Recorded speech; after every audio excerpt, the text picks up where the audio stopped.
Hello, dear listeners. Not long ago, I watched the series Stranger Things, and feeling inspired by it, I created a couple of horror stories based on its themes. Share your thoughts in the comments. Did you enjoy them? And would you like me to keep writing stories inspired by different movies? Enjoy the show.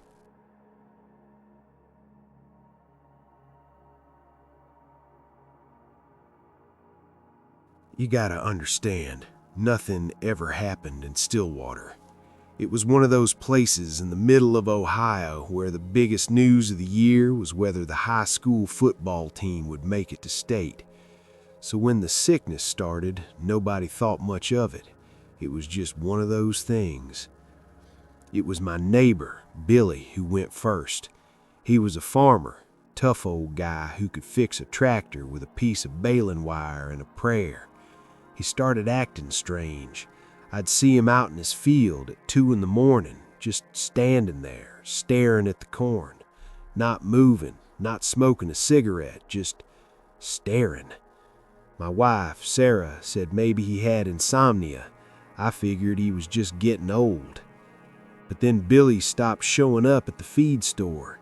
His truck stayed parked in the same spot for a week. I got worried and decided to walk over and check on him. It was a hot, still day, the kind where the air feels heavy and you can hear the bugs buzzing from a mile away. I knocked on his door, no answer. I knocked again and the door creaked open a little. It wasn't locked. I called out his name and pushed it open. The house was dark and smelled bad. Not like rotten food, but like something damp and musty, like a basement that's been flooded for a long time. I found him in the kitchen. He was sitting at the table, his back to me. I said his name again and he turned. I wish I could forget that sight. His face was pale, like he hadn't seen the sun in a month, but it was his eyes that got me. They were wide open, but there was nothing behind them. They were like the eyes of a dead fish. He looked at me, but he didn't see me. He just stared, and then he turned back to the table. He had a plate of food there, but it was covered in mold. He just sat there, staring at that moldy plate like it was the most interesting thing in the world. I got out of there fast. I told Sarah, and she said we should call the sheriff. Sheriff Miller came by, took one look at Billy and had him taken to the county hospital. They said it was some kind of mental break. Stress, they said. Happens to farmers. That same week, things got worse. It wasn't just Billy. Other folks started getting the same empty look. Old Mrs. Gable, who was always out sweeping her porch and waving at everyone, just stopped coming outside. Her son found her in a rocker, just rocking back and forth, humming the same 2 notes over and over. The high school quarterback, a kid named Matt, who was all-state, just walked off the field during practice and started walking towards the woods. The coach had to tackle him to stop him. He didn't say a word, just had that same dead look in his eyes. The town started to change. People stayed inside when the sun went down. You could feel it in the air, this creeping dread. My own son, Jake, who was 10, started getting nervous. He said he felt like someone was watching him from the woods behind our house. I told him he was just scared because of the grown-ups getting sick. I told him everything was fine. I was lying, and he knew it. Then I saw it. It was about 2 a.m. I couldn't sleep. I got up to get a glass of water and looked out the kitchen window towards the tree line. At first, I thought my eyes were playing tricks on me. There was a man standing there, just standing at the edge of the woods, perfectly still. But he was too tall. He was thin, way too thin, like his bones were all stretched out. I couldn't make out a face, just a dark shape that was darker than the night around it. I froze. I wanted to look away, but I couldn't. It felt like it was looking right at me. Then it took 1 step forward. It was a slow, awkward step, like it wasn't used to walking. I backed away from the window. I ran to the bedroom and shook Sarah awake. By the time I got the courage to look out again, it was gone. I didn't sleep the rest of the night. The next day, I saw my neighbor, a guy named Dave, loading up his truck with suitcases. His wife was crying in the passenger seat. I walked over. He told me his little girl, Chloe, had the sickness. He was taking them to her grandmother's in Columbus, as far away from Stillwater as he could get. That's when I figured it out. Chloe was the last person to talk to Billy before he got sick. She used to bring him cookies. Then Chloe got sick, and then her parents were leaving. It was spreading, person to person, but not like a cold. It was like it was passing something else, something that took your mind. A couple of nights later, I heard a noise out back, a low, wet sound, like something heavy being dragged through the mud. I grabbed my shotgun. I wasn't going to be a victim. I crept to the back door and peeked through the window. The backyard was empty, but the gate to the side yard was open. I knew I had latched it.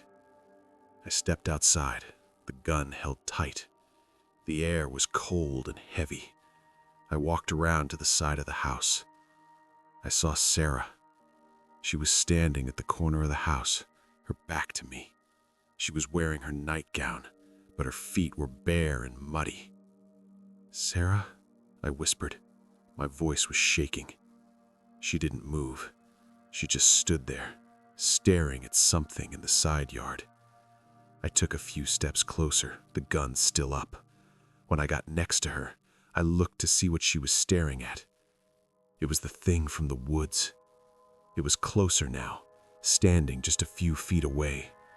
In the faint light, I could see it had a face, but it was wrong. It was like a person's face that had been smeared and pulled out of shape. The mouth was just a dark line, and the eyes were two black holes. I screamed and raised the gun, but before I could fire, Sarah's hand shot out and grabbed my arm. Her grip was like iron. I turned to look at her. Her eyes, they were empty, just like Billy's, just like the quarterback's. She looked at me, and I wasn't her husband anymore. I was just something in her way. She wasn't sick. She wasn't infected. She was one of them now. I tried to pull away, but she was too strong. She started to pull me towards the thing. I fought her, but my own wife was dragging me to that monster. I was screaming her name, but it was like screaming at a wall. There was nothing left of her. I finally ripped my arm free and ran. I ran into the house, grabbed Jake from his bed, and we drove. We drove and we didn't look back. I left Sarah standing there in the yard with that thing. I heard later that Stillwater was quarantined. The government came in, said it was some kind of toxic spill from an old factory. They put up fences and wouldn't let anyone in or out. They said everyone was getting the medical help they needed. It's been 3 years. Jake and I live in Florida now. He doesn't talk about what happened. I try not to think about it. But sometimes, late at night, I wonder if she's still standing there. If they're all still standing there, in the dark, just waiting. I got a call once, about a year after we left. It was from a blocked number. I picked up, and there was nothing but silence on the other end. Heavy, breathing silence. Then a voice, so faint I almost didn't hear it. It was Sarah's voice. It just said one word, home. I hung up and changed my number, but I still feel it sometimes, like a cold hand on the back of my neck, reminding me that I left a piece of myself behind in that town, and whatever took it, it knows my name.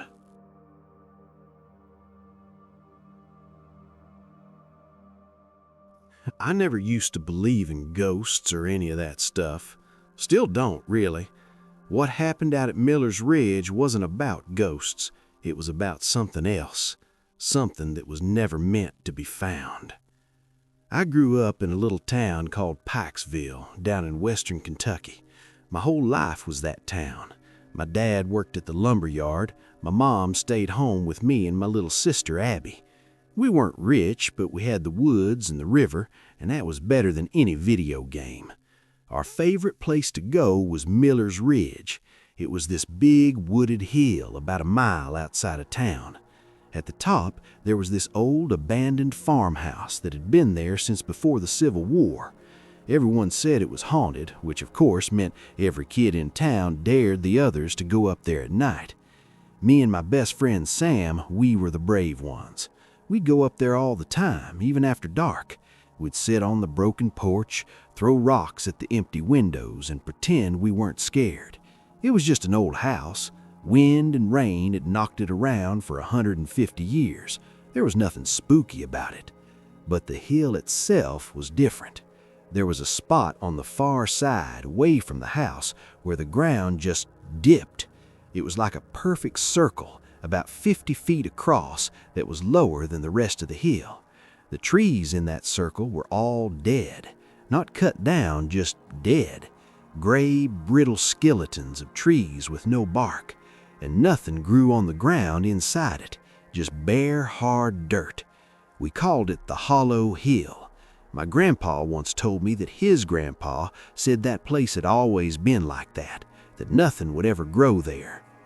One day, when I was about 15, Sam and I were up at the ridge. We were messing around, seeing who could throw a rock the farthest, when Sam got this look on his face. He walked over to the edge of the dead circle. He just stood there, staring at the dirt. "Dude, what are you doing?" I asked. He didn't answer. He just kept staring. Then he took a step into the circle. I called his name again, louder. He acted like he couldn't hear me. He walked right to the center of that dead patch and just stood there, with his head tilted, like he was listening to something. It was the middle of the day, bright sunshine, but I felt a chill go right through me. After a minute, he turned around and walked back out. He looked at me confused. "What?" he said. "Why are you looking at me like that?" I said, "You were standing in the middle of the dead zone. You didn't hear me calling you?" He shook his head. "No, I don't know. I felt like I had to go stand there. It felt quiet, really quiet." He shrugged it off and we went back to throwing rocks, but it stuck with me. A few weeks later, a family with a little boy moved into a house at the bottom of the ridge. The kid's name was Toby. He was about 8. Nice kid, always riding his bike around. One afternoon, his mom came tearing down our street, screaming his name. Toby had gone out to play and hadn't come home for dinner. The whole town went out looking. We searched the streets, the creek, everywhere. Someone said they'd seen him heading towards Miller's Ridge, so a bunch of us, including me and Sam, we went up there. We spread out, calling his name.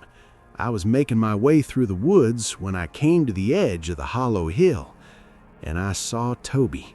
He was standing in the very center, his back to me. He was perfectly still. I called out to him, "Toby!" He didn't move. I took a step into the circle.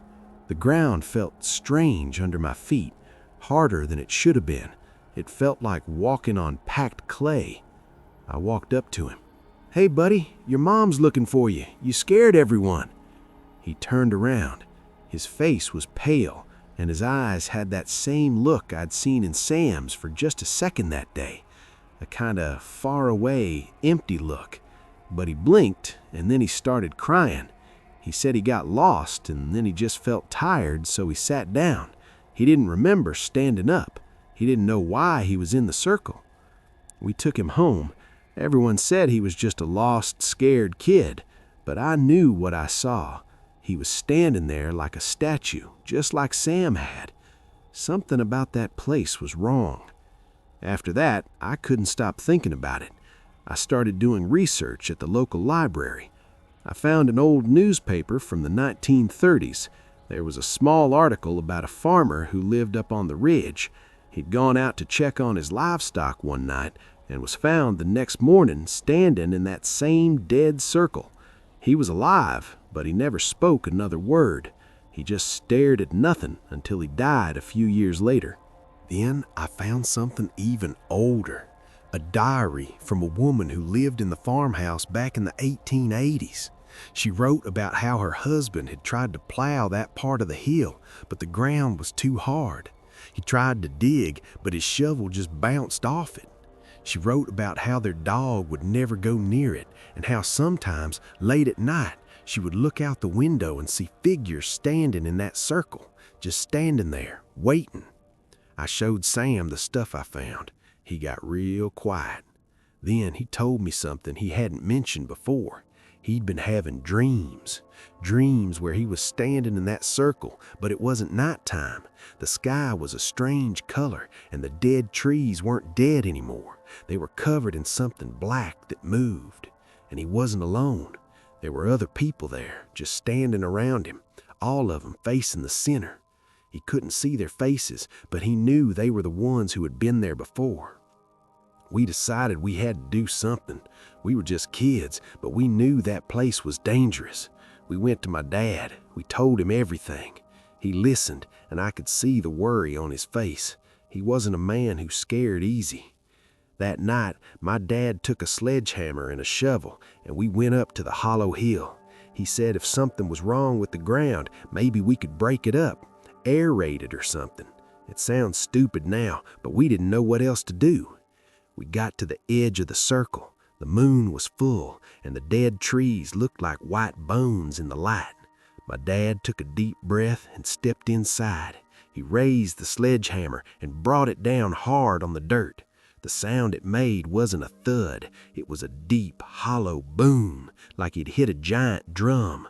The ground vibrated under our feet. He hit it again, another deep, echoing boom. On the third hit, the ground in the center of the circle started to crack. It wasn't a normal crack. It spread out in a perfect circle, like a lid opening. A foul, cold air rushed up from the crack.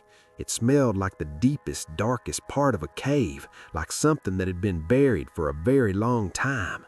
We all stared at the crack. Then we saw it. Movement deep down in the darkness. It was pale. It was moving upwards. We saw a hand, gray and thin, reach up and grab the edge of the crack. Then another hand. It started to pull itself out.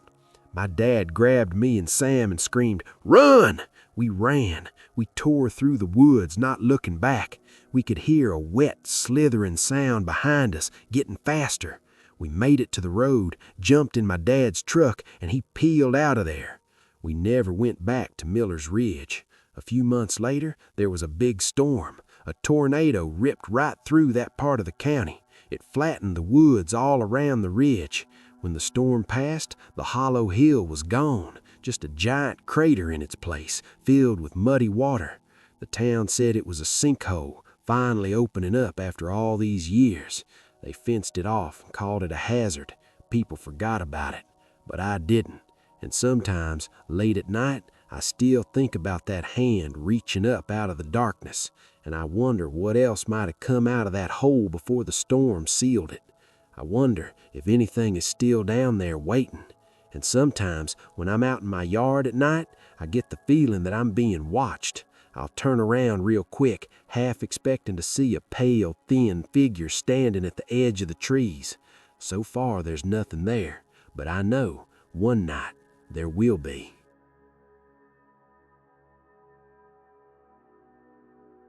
My name's Danny, and I work the night shift at a rest stop off I-40 in Tennessee. It's the kind of place nobody stays at longer than they have to. Just a gas station, a diner, and a parking lot for truckers to sleep. I've been doing this job for 6 years, since I dropped out of community college. You see a lot of strange things at night. Drunk guys, crying girls, the occasional couple fighting in their car. But I'd never seen anything like what I saw last October. It was about 2 a.m. on a Tuesday, dead quiet. I was behind the counter reading an old car magazine when this beat-up Ford Focus pulls up to the pump. A guy gets out. He was young, maybe my age, early 20s, dressed in jeans and a flannel shirt. Looked normal enough. He came inside to pay for his gas. I noticed his hands were shaking as he handed me a 20. He had these deep, dark circles under his eyes, like he hadn't slept in a week. "You okay, man?" I asked. It was just small talk. You ask that to everyone." He looked at me for a second too long. "Long drive," he said.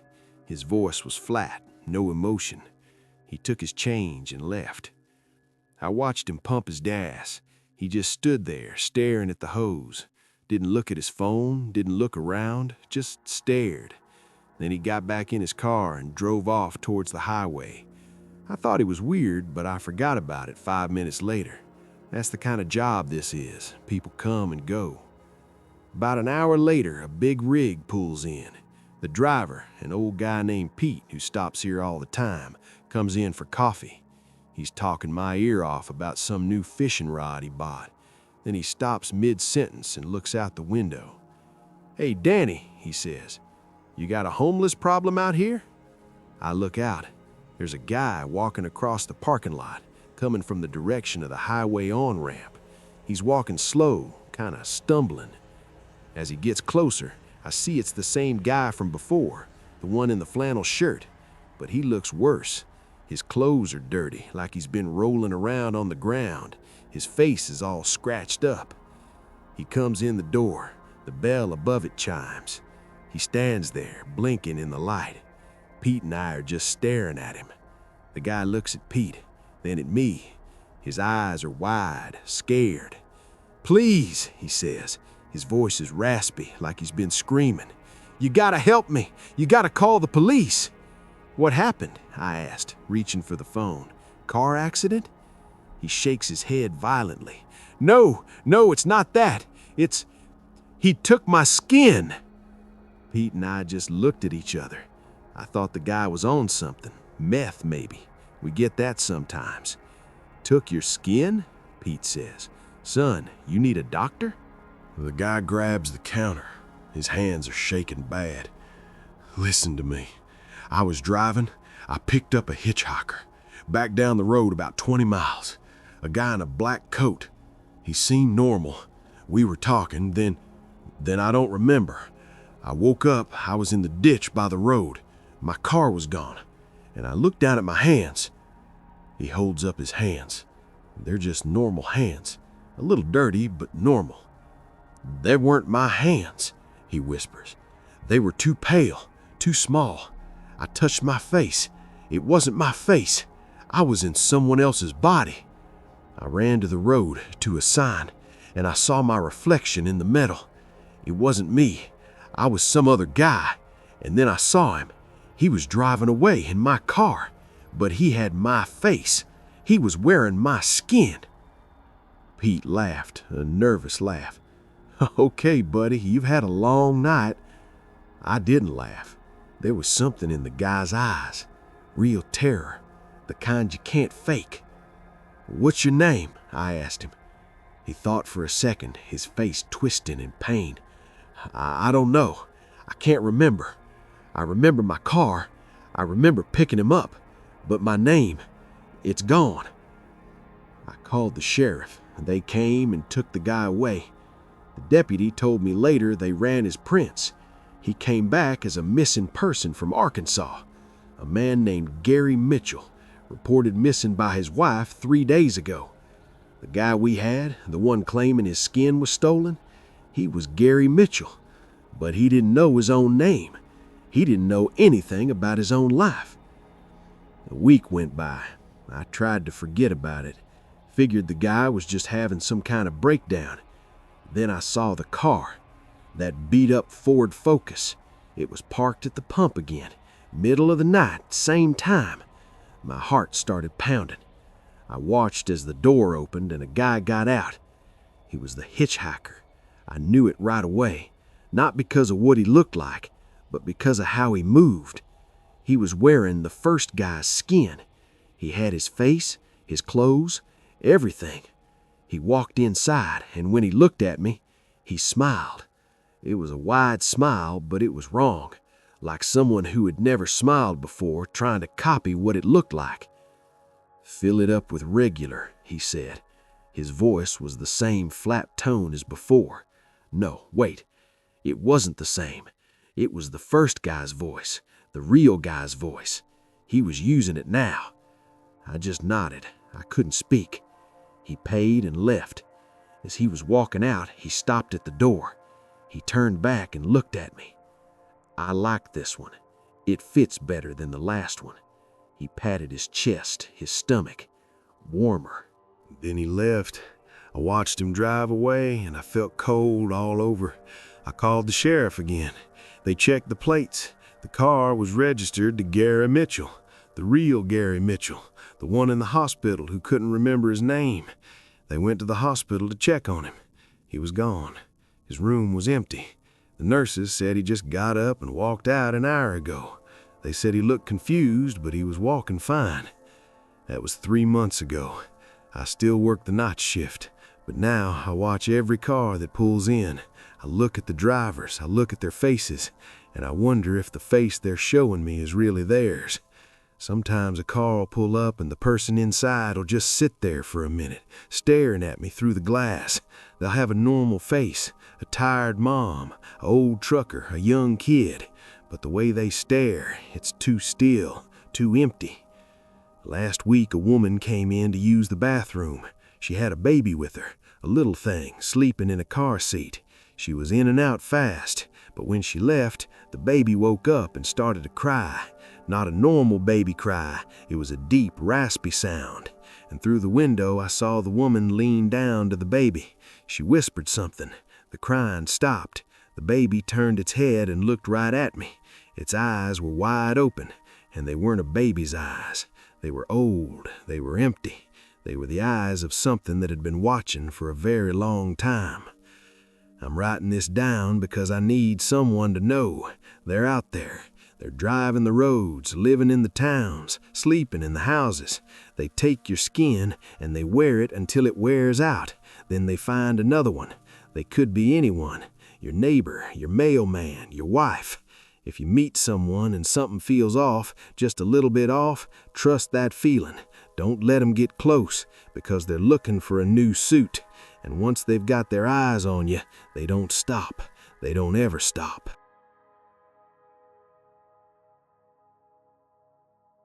I'm going to tell you what happened to my family when I was 12. We lived in a small house on the edge of a town called Ridgecrest, out in the Nevada desert. It wasn't a nice house. It was old, built in the 50s, with cheap paneling and windows that whistled when the wind blew. But it was cheap, and my dad was a mechanic who worked with his hands, so we didn't have much choice. The house had a basement. Most houses out there don't have basements, but this one did. It was a concrete box under the house with a single light bulb hanging from the ceiling. The stairs were wooden and creaky. My mom hated it. She said it felt like a tomb. She kept the door at the top of the stairs locked with a sliding bolt. She said it was to keep me and my little brother Ben from falling down the stairs, but I think she was scared of it too. The trouble started about a month after we moved in. I started hearing things at night, soft sounds like whispering. It was so faint I thought it was the wind at first, but then I started to make out words. Not real words, just sounds that almost sounded like words. It was coming from the floor, from the basement. I told my mom. She said I was dreaming. I told my dad. He said old houses make noises. But I kept hearing it every night, a little louder, a little clearer. Then Ben started talking about the faces. Ben was only 6. He didn't have the words to lie. He said he saw faces in the wall of his room at night. He said they would look at him and whisper his name. My mom moved him into her room after that. She said it was just nightmares, but I saw the way she looked at the basement door. One night, I couldn't sleep. The whispering was louder than ever. It wasn't just sounds anymore. It was like a crowd of people, all talking at once, low and urgent. I got out of bed and walked to the basement door. The bolt was slid shut. I put my ear against the wood. The whispering stopped. Everything was dead quiet. Then I heard a sound from the other side of the door, a soft scratching, like fingernails on concrete. It was coming up the stairs. I ran back to my room and hid under my covers. I didn't sleep the rest of the night. The next day, I told my dad everything. The whispering, the scratching, what Ben said about the faces. He looked at me for a long time. Then he told me something he hadn't told anyone. He said when he was a kid growing up in this same town, he'd heard stories about our house, stories about a family that lived here in the 60s. They had a little girl. She fell down the basement stairs and broke her neck. They found her at the bottom, staring up at the light. After that, the family moved away fast. They left all their stuff behind. People said the mother went crazy. She kept saying her daughter was still in the house, that she was calling to her from the basement. I asked my dad if he believed it. He said he didn't believe in ghosts, but he said he'd go down there and check it out, put our minds at ease. That evening, before it got dark, my dad unlocked the bolt and opened the basement door. The stairs went down into darkness. He flicked on the light switch. The single bulb lit up, showing the concrete floor below. He grabbed a flashlight and started down. I stood at the top, watching. He got to the bottom and shined the light around. Just an empty basement. Old shelves, some cobwebs, dirt in the corners. "See?" he said, looking up at me. "Nothing down here but dust." Then he stopped. He tilted his head like he was listening to something. He shined the light into the far corner. "What the hell?" he muttered. He walked to the corner and knelt down. He reached out and touched the concrete wall. "This is new," he said. "This wasn't here before." I couldn't see what he was looking at. He stood up and came back to the stairs. His face was pale. He didn't say anything. He just came up, closed the door, and slid the bolt shut. "What was it?" I asked. He shook his head. "Nothing, just some marks on the wall." But I could tell he was lying. He was scared. My dad, who never got scared, was scared. That night, the whispering was louder than ever. It wasn't just whispers anymore. It was voices, real voices. They were coming from the basement, but they were also coming from the walls, from everywhere. They were saying names, my name, Ben's name, my mom's name, over and over. I got up and went to my parents' room. My mom was sitting up in bed holding Ben. She was crying. My dad was standing at the window, staring out at the desert. He turned when I came in. "They're not ghosts," he said. His voice was quiet. "I don't know what they are, but they're not ghosts." He told us what he saw on the basement wall. Dozens of handprints, pressed into the concrete from the other side, as if something had been trying to push through. And next to the handprints, there were names, scratched into the concrete. Names of people who used to live in our town, people who had gone missing over the years. And at the bottom, scratched fresh into the wall, were our names. We tried to leave that night. We grabbed our bags and ran for the car, but when we got outside, the car wouldn't start. The engine turned over but wouldn't catch. My dad popped the hood. The engine was covered in fine gray dust, like concrete dust. We went back inside. We locked the doors. We sat in the living room, huddled together listening to the voices get louder. The scratching started again. This time, it wasn't coming from the basement. It was coming from the walls of the living room, all around us. We saw them then, the faces. They started to appear in the walls, pressing against the paneling from the inside, pushing the wood outward. They were pale, gray faces. Their mouths were open, whispering. Their eyes were empty holes. They were the people from the missing posters, the ones whose names were on the basement wall. The faces pushed harder. The wood started to crack. Hands pushed through, thin gray hands. They reached for us. My dad grabbed a hammer and started swinging. He hit the hands, and they pulled back, but more took their place. The faces were screaming now, a high, thin sound. My mom grabbed me and Ben and ran for the front door. She got it open, and we ran out into the desert night. We ran and didn't look back. We made it to a neighbor's house a mile down the road. They called the police. When the police went back to our house, it was empty. The walls were smooth, no cracks, no handprints, no faces. The basement was empty too, just an old concrete floor. But our family was gone. My dad never made it out. He stayed behind to fight them off so we could escape. They never found his body. They never found anything.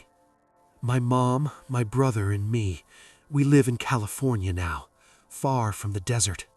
But sometimes, late at night, I still hear the whispering. It's faint, like it's coming from a long way off, but it's getting louder. And sometimes, when I look at the walls of our new apartment, I see the drywalls start to bulge, just a little, just for a second. They found us. They always find you. They're in the walls. They're waiting. And they're always hungry for new faces.